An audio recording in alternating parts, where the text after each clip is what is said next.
नमस्कार, सांकेतिक भाषा के इस विशेष बुलेटिन में आप सभी का स्वागत है। मैं हूं ऋतु वर्मा, मेरे साथ हैं एचआई एंकर बीना सिंह। खबरों की शुरुआत करें उससे पहले नजर डालेंगे सुर्खियों पर। भारत न्यूजीलैंड के बीच आर्थिक संबंध हुए और सशक्त। एफटीए द्विपक्षीय आर्थिक संबंधों से मिलेगी नई गति। प्रधानमंत्री मोदी ने न्यूजीलैंड के पीएम से फोन पर बातचीत में समझौते को बताया दोनों देशों के संबंधों के लिए बेहद अहम।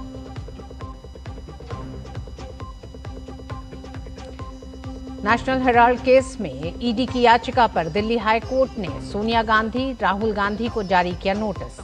ईडी ने राउज एवेन्यू कोर्ट के आदेश को दिल्ली हाई कोर्ट में दी चुनौती। कहा पीएमएलए के तहत दर्ज दूसरे केस पर भी पड़ेगा इसका असर।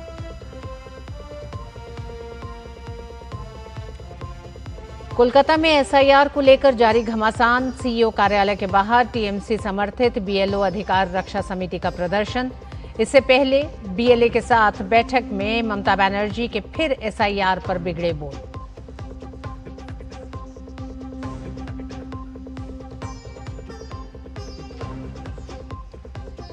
वंदे मातरम के 150 वर्ष पूरा होने पर उत्तर प्रदेश विधानसभा में विशेष चर्चा। सीएम योगी आदित्यनाथ ने चर्चा में भाग लेते हुए कहा, गीत को जानबूझकर दिया गया सांप्रदायिक रंग। कांग्रेस का गीत के अंश को हटाना तुष्टीकरण की पहली आधिकारिक मिसाल।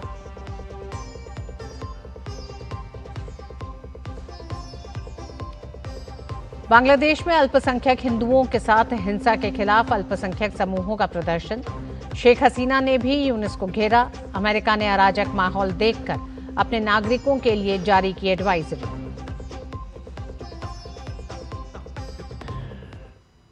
प्रधानमंत्री नरेंद्र मोदी ने आज न्यूजीलैंड के प्रधानमंत्री क्रिस्टोफर लक्सन के साथ टेलीफोन पर बातचीत की। दोनों नेताओं ने ऐतिहासिक, महत्वाकांक्षी और आपसी फायदे वाले भारत न्यूजीलैंड मुक्त व्यापार समझौते एफटीए के सफल समापन की संयुक्त रूप से घोषणा की।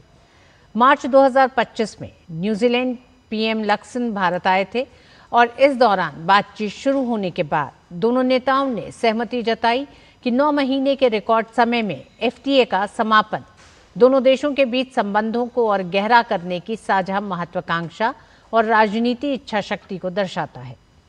एफटीए द्विपक्षीय आर्थिक जुड़ाव को महत्वपूर्ण रूप से गहरा करेगा, बाजार तक पहुंच बढ़ाएगा, निवेश प्रवाह को बढ़ावा देगा, दोनों देशों के बीच रणनीतिक सहयोग को मजबूत करेगा और विभिन्न क्षेत्रों में दोनों देशों के इनोवेटर्स, उद्यमियों, किसानों, एमएसएमईज, छात्रों और युवाओं के लिए नए अवसर भी खोलेगा। एफटीए द्वारा दोनों नेताओं ने अगले 5 वर्षों में द्विपक्षीय व्यापार को दोगुना करने के साथ साथ अगले 15 वर्षों में न्यूजीलैंड से भारत में 20 बिलियन अमेरिकी डॉलर के निवेश पर विश्वास व्यक्त किया। केंद्रीय वाणिज्य और उद्योग मंत्री पीयूष गोयल ने न्यूजीलैंड के मंत्री टॉड मैकले के साथ टेलीफोन पर बातचीत की। इस बातचीत में दोनों नेताओं ने भारत न्यूजीलैंड मुक्त व्यापार समझौते को लेकर एक दूसरे को बधाई दी। पीयूष गोयल ने इस समझौते की सफलता के लिए प्रधानमंत्री नरेंद्र मोदी और न्यूजीलैंड के प्रधानमंत्री क्रिस्टोफर लक्सन के नेतृत्व की सराहना की। टॉड मैकले ने न्यूजीलैंड में इस समझौते का स्वागत किया। वहीं पीयूष गोयल ने भारत में भी इसका स्वागत होने की बात साझा की। बातचीत के दौरान पीयूष गोयल ने मंत्री मैकले को भारत आने का निमंत्रण दिया ताकि दोनों देशों के बीच बढ़ते संबंधों को और मजबूती मिल सके। साथ ही दोनों नेताओं ने इस ऐतिहासिक समझौते को लागू करने के लिए अपनी साझा प्रतिबद्धता व्यक्त की। इस समझौते से दोनों देशों के लोगों के लिए समृद्धि और नए अवसर पैदा होंगे। केंद्रीय वाणिज्य और उद्योग मंत्री पीयूष गोयल ने भारत न्यूजीलैंड एफटीए पर कहा कि प्रधानमंत्री नरेंद्र मोदी के नेतृत्व में ये 7वां समझौता है जो भारत की अर्थव्यवस्था को और अधिक मजबूत बनाएगा। उन्होंने बताया कि ऐसे समझौते विभिन्न देशों के साथ भारत के व्यापारिक संबंधों को विकसित करने में महत्वपूर्ण भूमिका निभाते हैं, विशेष रूप से उन देशों के साथ जो भारत की अर्थव्यवस्था के लिए सहयोगी और रणनीतिक साझेदार हैं। Congratulations to all of you and the nation under Prime Minister Narendra Modi's leadership. This is the 7th free trade agreement all of them with developed economies, with significantly larger per capita incomes than India, demonstrating that we are expanding trade relations rapidly with countries who complement the Indian economy rather than compete with India. Piyush Goyal ने कहा कि यह समझौता केवल व्यापार तक सीमित नहीं रहेगा, बल्कि शिक्षा, अनुसंधान एवं नवाचार, सेवाओं के क्षेत्र में सहयोग को भी मजबूत करेगा। इसके साथ ही पर्यटन, खेल और दुग्ध उत्पादकों के लिए तकनीकी सहयोग के माध्यम से भारतीय किसानों को लाभ मिलेगा, जिससे उनकी उत्पाद गुणवत्ता, उत्पादकता और आय में उल्लेखनीय वृद्धि होगी। This is a free trade agreement with New Zealand, which is both comprehensive and forward-looking, reflecting the vision of our two leaders, Prime Minister Modi and Prime Minister Lakson, to elevate the relations to much higher strategic levels, much more comprehensively, which will not only include trade, education, R&D and innovation, services sector in a very big way, tourism, sports. It's a very multifarious engagement, particularly to benefit our farmers and dairy. Aravalli पहाड़ियों को लेकर देश भर में मचे बवाल और चर्चाओं पर केंद्रीय पर्यावरण मंत्री भूपेंद्र यादव ने स्थिति साफ कर दी है। उन्होंने साफ शब्दों में बताया कि अरावली को लेकर भ्रम फैलाने की कोशिश की जा रही है। उन्होंने कहा कि कुछ लोग 100 मीटर पहाड़ को लेकर जनता में भ्रम फैला रहे हैं। 100 मीटर पहाड़ का मतलब है पहाड़ की चोटी से लेकर जमीन के स्तर तक और उस बिंदु तक जहां उसका स्थायी आधार जमीन पर स्थित है, जिसमें पूरी संरचना शामिल है। भूपेंद्र यादव ने यह भी कहा कि सरकार ये सुनिश्चित करने के लिए पूरी तरह से प्रतिबद्ध है कि ये पर्वत श्रृंखलाएं हरी भरी रहें। 100 मीटर का अर्थ कुछ लोगों ने मीडिया में चैनल, रील और यूट्यूब के माध्यम से एक भ्रम फैला दिया कि केवल 100 मीटर ऊंचाई है वो तो पर्वत होगा, बाकी पर्वत नहीं होगा। 100 मीटर का अर्थ है कि पर्वत के शिखर से लेकर न्यूनतम 100 मीटर होना चाहिए, पर्वत के शिखर से लेकर और धरातल तक। तो धरातल कहाँ माना जाएगा? तो उस जगह का जो पूरा धरातल होगा उसकी न्यूनतम हाइट उस धरातल को मानी जाएगी। कुछ लोग झूठ और भ्रम फैलाना चाहते हैं। हम लोग ये चाहते हैं कि अरावली का इकोलॉजी सिस्टम रहे। हमने green Aravalli wall, green Aravalli project के विषय को शुरू किया है। स्वयं प्रधानमंत्री जी ने 2 बार दिल्ली के रिज में अरावली में वृक्षारोपण लगातार पिछले 2 एनवायरनमेंट डे में किया है। पिछले दिनों अरावली क्षेत्र की इकोलॉजी रेस्टोरेशन के लिए हमारे द्वारा लगातार वर्कशॉप की गई है। बल्कि इस निर्णय में भी उन्होंने जो ग्रीन अरावली प्रोजेक्ट है, ग्रीन अरावली प्रोजेक्ट में उसी को ग्रीनिंग करने का जोर दिया जाएगा जो अरावली का डिग्रेडेड फॉरेस्ट हो गया है और अवैध माइनिंग की गतिविधियों के कारण प्रभावित हुआ है। इसके साथ ही भूपेंद्र यादव ने यह भी कहा कि इस मामले को लेकर कांग्रेस अलग मोड़ देना चाहती है, लेकिन कांग्रेस को अरावली को लेकर वाकई चिंता है तो ये मामला अदालत में है, कांग्रेस अदालत में जा सकती है। सरकार तो नियम कानून से चलती है। मैं कह रहा हूँ सारे नियम वही हैं, कोई नियम स्थगित नहीं हुआ है, किसी नियम में कोई परिवर्तन और शिथिलता नहीं है। हम प्रोटेक्टेड एरिया को पूरी तरीके से फॉरेस्ट करने के लिए, फॉरेस्ट के डिग्रेडेशन को आगे बढ़ाने के लिए पूरी तरीके से प्रतिबद्ध है। और मैं तो कह रहा हूँ कि विषय अभी भी न्यायालय में ही लंबित है। अगर कांग्रेस को दिक्कत है तो वहाँ अपना विषय रख दें। विकसित भारत जी-राम जी विधेयक को राष्ट्रपति की मंजूरी मिल गई है। अब इस नए कानून से विकसित भारत के संकल्प को जल्द ही साकार करने में मदद मिल सकती है। इस कानून से किसानों को श्रमिकों की उपलब्धता मिलेगी, बेहतर कृषि सुविधाएं मिल सकेंगी। राज्य 60 दिन की अवधि तय कर दी गई है। बुआई और कटाई के समय रोका जा सकेगा काम। कृषि कार्यों के लिए श्रमिकों की कमी नहीं होगी। अब खेती की लागत नियंत्रित रहेगी। तो ये तमाम प्रावधान किए गए हैं विकसित भारत जी-राम जी कानून के साथ। कृषि कार्यों के लिए श्रमिकों की कोई कमी नहीं होगी, खेती की लागत नियंत्रित रहेगी, सिंचाई, भूजल और बहुफसली क्षमता में सुधार होगा। और ये कानून मजदूरों के लिए भी बेहद लाभदायक है।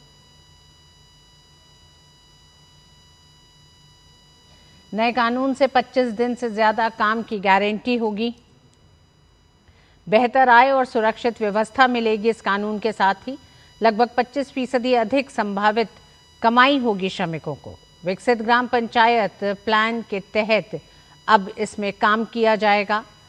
काम पहले से तय और चिन्हित रहेगा। 2024 और 2025 में 99.94% भुगतान डिजिटल हुआ। आधार बायोमेट्रिक सत्यापन से मजदूरी सीधे श्रमिकों के खाते में जाएगी। मजदूरी की रकम की चोरी अब नहीं होगी, अब समाप्त हो जाएगी ये चोरी। काम नहीं दिया जाता है तो बेरोजगारी भत्ता देना होगा। मजदूरों की परिसंपत्तियों का लाभ उन्हें सीधे मिलेगा।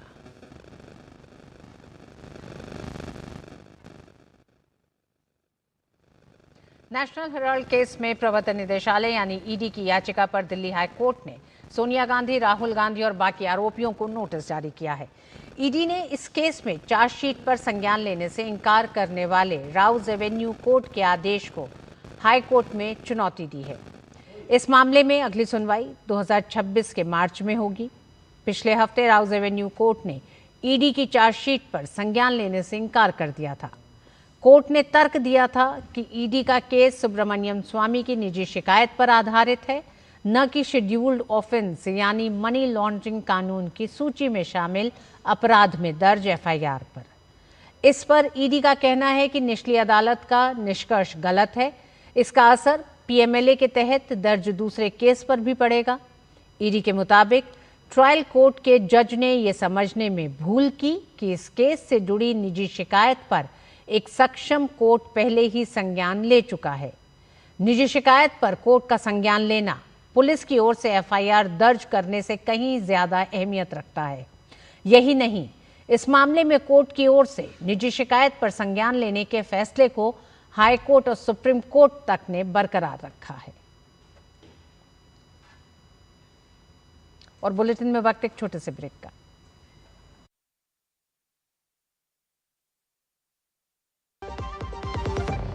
चिंतामणि, क्यों इतनी चिंता करते हो? क्या खरपतवार से परेशान हो? पेश है स्टील MH210 फ्लावोवीडर। खरपतवार पे करो वार, सुनहरी फसल होगी हर बार। तू मेरे घर के रानी, ये मेरे खेतों का राजा। स्टील उपकरण लाए परिवर्तन।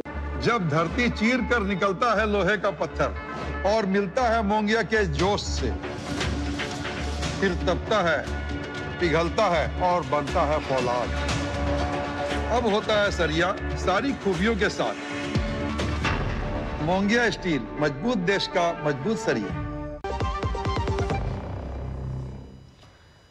राजधानी दिल्ली में आज रक्षा मंत्री राजनाथ सिंह की मौजूदगी में डीआरडीओ और राष्ट्रीय रक्षा विश्वविद्यालय के बीच एक महत्वपूर्ण सहयोग समझौता पर हस्ताक्षर किए गए।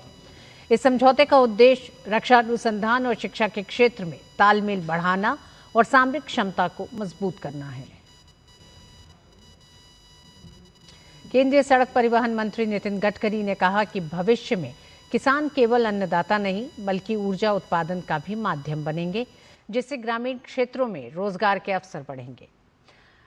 आईआईटी बॉम्बे में टेकफेस्ट लेक्चर सीरीज 2025-26 को संबोधित करते हुए नितिन गडकरी ने कहा कि अनुसंधान, नवाचार और तकनीकी विकास देश को आत्मनिर्भर और समृद्ध बनाने के लिए जरूरी है।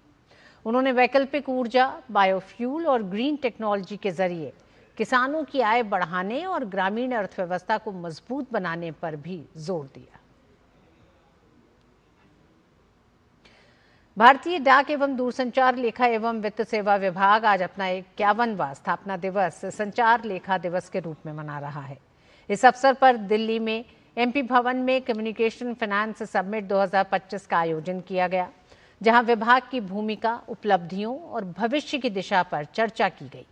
इस मौके पर controller general of communication accounts Vandana Gupta ने कहा कि ये विभाग का 51 वर्षों का सफर केवल एक प्रशासनिक यात्रा नहीं बल्कि भारत के दूरसंचार और डाक क्षेत्रों में वित्तीय सुशासन की रीढ़ बनने की कहानी है। हर फेज़ में जो सर्विस के 51 साल में हर फेज़ में डिफरेंट तरीके की, अलग तरीके की क्रांतियाँ कह लीजिए, संक्रमण काल आए हैं, उनसे निकल के हम और स्ट्रॉन्ग होके सर्विस जो है उभरी है और इसने और मतलब अच्छा काम किया है। तो अब तो हर जगह पे लीगल में, विजिलेंस में, हर जगह हमारे ऑफिसर्स को लिया जाता है। सोशल मीडिया में, बिजनेस टेक्निकल यूनिट में, हर जगह हमारे ऑफिसर्स को पिक किया जाता है और डेपुटेशंस में हमारे लोगों को बहुत ज़्यादा उनके काम को अप्रिशिएट किया जाता है। इसमें हम लोग पुरानी जो हमारी स्ट्रेंथ है, जो हम काम कर रहे हैं, दूसरे सेक्शन में हम लोग फ्यूचर में हम क्या करने वाले हैं। फिर हमने एक पैनल सिर्फ अपने रिटायर्ड ऑफिसर्स का रखा है कि वो बताएंगे, वो शेयर करेंगे कि कौन से चैलेंजेस आते हैं और किस तरीके से आने वाले चैलेंजेस को हमारे नए ऑफिसर्स जो हैं उनको देखें और समझें। उत्तर प्रदेश में कोडीन कफ सिरप को लेकर मचे बवाल के बीच मुख्यमंत्री योगी आदित्यनाथ ने आज विधानसभा में बड़ा बयान दिया। योगी आदित्यनाथ ने कहा कि प्रदेश में कोडीन कफ सिरप से कोई मौत नहीं हुई है।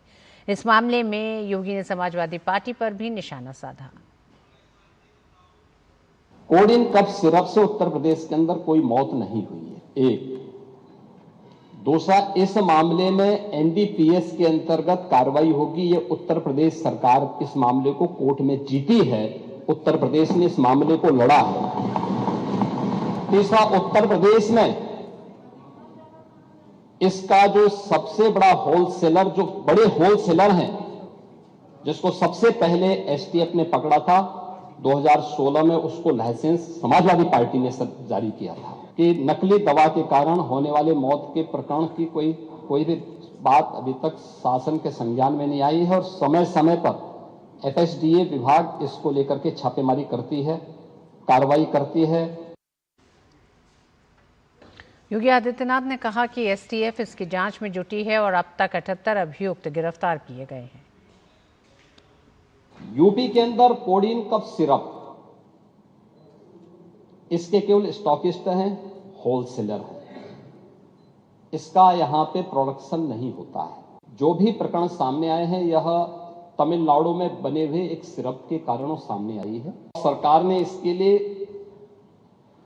79 अभियोग अब तक दर्ज किए हैं।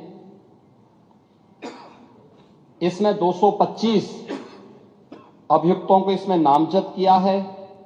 78 अभियुक्त अब तक गिरफ्तार हुए हैं। 134 फर्म पर एक छापेमारी की कार्रवाई हुई है। इस मामले में कोई भी अपराधी छूटने नहीं पाएगा। पश्चिम बंगाल में एसआईआर की सुनवाई शुरू होने से पहले मुख्यमंत्री ममता बनर्जी ने बैठक की। ये बैठक कोलकाता, उत्तर 24 परगना, दक्षिण 24 परगना और हावड़ा के बीएलए मौजूद थे। इस बैठक में कोलकाता नगर निगम के तृणमूल पार्षदों के अलावा दमदम, विधाननगर समेत आसपास की नगर पालिकाओं के पार्षदों को भी बुलाया गया। ड्राफ्ट मतदाता सूची से 58 लाख नाम हटाए जाने और 1,36,00,000 मतदाताओं के डेटा में विसंगतियां पाए जाने के बाद एसआईआर की सुनवाई को बेहद अहम माना जा रहा है। ऐसे में ममता बनर्जी सुनवाई से पहले इस बैठक से अपने वोट बैंक को सुरक्षित करने की कवायद में हैं। बैठक में सीएम ममता बनर्जी ने सीईओ कार्यालय को बिना नाम लेते हुए आपत्तिजनक टिप्पणी और भाषा का इस्तेमाल किया है और भाजपा के खिलाफ मोर्चा खोलने की बात कही है। पश्चिम बंगाल में एसआईआर को लेकर सियासी टकराव तेज हो गया है। ममता बनर्जी पहले ही इस प्रक्रिया का विरोध कर रही हैं और अब तृणमूल समर्थित बीएलए सड़कों पर उतर आए हैं। कोलकाता में बड़ी संख्या में टीएमसी से जुड़े बीएलए राज्य निर्वाचन आयोग के सीईओ दफ्तर के बाहर प्रदर्शन करते दिखे। वहीं सीईओ कार्यालय के बाहर बढ़ती राजनीतिक गतिविधियों को देखते हुए चुनाव आयोग ने गृह सचिव को पत्र लिखकर केंद्रीय बलों की तैनाती का अनुरोध किया है। इधर चुनाव आयोग प्रक्रिया को पारदर्शी बनाने के लिए करीब 3,500 माइक्रो ऑब्जर्वर तैनात करने जा रहा है, जिन्हें बुधवार को कोलकाता में प्रशिक्षण दिया गया। आयोग ने 1,36,00,000 मतदाताओं के डेटा की दोबारा जांच का भी आदेश दिया है। मुर्शिदाबाद में बाबरी मस्जिद की नींव रखने वाले तृणमूल कांग्रेस से निलंबित विधायक हुमायूं कबीर ने अपनी अलग राजनीतिक पार्टी का ऐलान कर दिया है।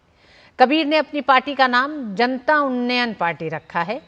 टीएमसी से निष्कासित विधायक का कहना है कि पश्चिम बंगाल के लोगों की सेवा के लिए उन्होंने अपनी इस नई पार्टी का गठन किया है। उन्नयन का मतलब विकास है। दिल्ली सरकार वायु प्रदूषण को नियंत्रित करने के लिए लगातार सख्त कदम उठा रही है। पिछले 4 दिनों से लागू ग्रैब 4 के नियमों का बढ़िया असर दिखाई दे रहा है और हवा की गुणवत्ता में सुधार हुआ है। पर्यावरण मंत्री मनजिंदर सिंह सिरसा ने बताया कि नो पीयूसी नो फ्यूल नियम के बाद अब तक 2 लाख से ज्यादा वाहनों की पीयूसी जांच की गई, जिनमें करीब 10,000 वाहन मानकों पर खरे नहीं उतरे। उन्होंने कहा कि सभी पीयूसी केंद्रों को नई और आधुनिक मशीनों से अपग्रेड किया जा रहा है ताकि जांच जल्दी हो सके। नियम तोड़ने वाली औद्योगिक इकाइयों को तुरंत सील किया जाएगा और जो उद्योग 31 दिसंबर तक OECM सर्टिफिकेट के लिए आवेदन नहीं करेंगे, उन पर भी सख्त कार्रवाई होगी। MCD और DPCC मिलकर अवैध फैक्ट्रियों की पहचान कर उन्हें बंद करेंगे। मंत्री ने यह भी बताया कि धूल कम करने के लिए सड़कों की दिन रात सफाई और पानी का छिड़काव किया जा रहा है तथा लैंडफिल साइट्स पर रोजाना बड़ी मात्रा में कचरे की बायोमाइनिंग की जा रही है, जिससे प्रदूषण कम हो सके। बांग्लादेश के मेमनसिंह में 25 वर्षीय हिंदू युवक दीपू चंद्र दास की मॉब लिंचिंग के विरोध में बांग्लादेश में हिंदू धार्मिक संगठनों और अल्पसंख्यक समूहों ने ढाका स्थित नेशनल प्रेस क्लब के सामने प्रदर्शन किया। उन्होंने इस नृशंस घटना के खिलाफ कड़ी कार्रवाई की मांग की। प्रदर्शनकारियों ने आरोपियों को सजा दिलवाने के लिए प्रशासन से तत्काल कदम उठाने की अपील की है। दरअसल बृहस्पतिवार को बांग्लादेश के मेमनसिंह शहर में 25 वर्षीय हिंदू युवक दीपू चंद्र दास की भीड़ ने पीट कर हत्या कर दी थी। इस बीच बांग्लादेश की पूर्व प्रधानमंत्री शेख हसीना ने देश की मौजूदा सरकार पर निशाना साधा है। एक ईमेल इंटरव्यू में शेख हसीना ने आने वाले चुनावों के बारे में कहा, आवामी लीग के बिना चुनाव नहीं बल्कि राज्याभिषेक होगा। यूनुस बांग्लादेश के लोगों के एक भी वोट के बिना शासन करते हैं और अब वे 9 बार चुनी गई पार्टी को रोकने की कोशिश कर रहे हैं। इसलिए अगर आवामी लीग पर यह बैन जारी रहता है तो लाखों लोग प्रभावी रूप से वोट देने के अधिकार से वंचित हो जाएंगे। शेख हसीना का कहना है कि ऐसे किसी भी चुनाव से बनने वाली सरकार में शासन करने का नैतिक अधिकार नहीं होगा। हसीना ने दूसरे देशों से संबंधों पर यूनुस सरकार की जल्दबाजी की आलोचना भी की। उन्होंने कहा कि यूनुस के पास बांग्लादेश की विदेश नीति को बदलने का कोई अधिकार नहीं है। वह चुने नहीं गए हैं, इसलिए उन्हें ऐसे रणनीतिक फैसले लेने का कोई हक नहीं है जो आने वाली पीढ़ियों पर असर डाल सकते हैं।